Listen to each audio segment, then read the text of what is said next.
ನೋಡಿ ನಾನೀಗ corn omelette ಮಾಡೋದು ತೋರಿಸ್ತಾ ಇದ್ದೀನಿ. ಈ ಕಾರ್ನ್ ಆಮ್ಲೆಟ್ ಮಾಡಲಿಕ್ಕೆ ಫ್ರೆಶ್ ಕಾರ್ನ್ಸ್ ತೊಗೊಂಡಿದ್ದೆ.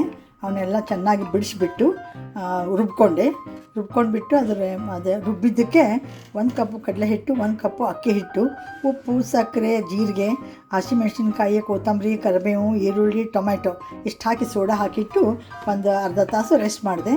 ಈಗ ಮಾಡಿದ್ದೀನಿ ನೋಡಿ, ತುಂಬ ಚೆನ್ನಾಗಿ ಬಂದಿವೆ ಆಮ್ಲೆಟು. ನೀವು ಈ ಥರ ಒಂದು ಮಾಡ್ಕೊಂಡು ನೋಡಿರಿ.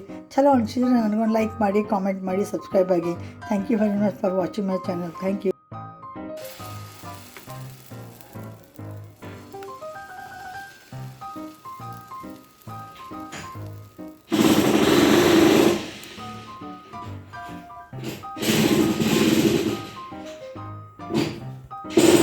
ನೋಡಿ, ಈಗ ಕಾರ್ನ್ ಆಮ್ಲೆಟ್ಟು ರೆಡಿಯಾಗಿದೆ.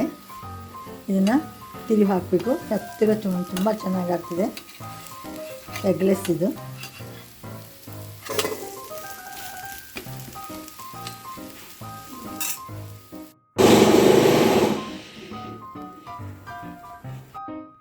ನೋಡಿ, ಈಗ ಕಾರ್ನ್ ಆಮ್ಲೆಟಿನಿದೆಲ್ಲ ಡಿಶ್ ಔಟ್ ಮಾಡಿದ್ದೀನಿ ನಾನು. ತುಂಬ ಕಲರ್ಫುಲ್ಲಾಗಿ ಚೆನ್ನಾಗಿ ಬಂದಿದೆ. ಇದೇ ರೀತಿ ನೀವು ಮಾಡ್ಕೊಂಡು ನೋಡಿ. ಚಲೋ ಅನಿಸಿದ್ರೆ ಲೈಕ್ ಮಾಡಿ, ಶೇರ್ ಮಾಡಿ, ಕಮೆಂಟ್ ಮಾಡಿ, ಸಬ್ಸ್ಕ್ರೈಬ್ ಆಗಿ. Thank you very much.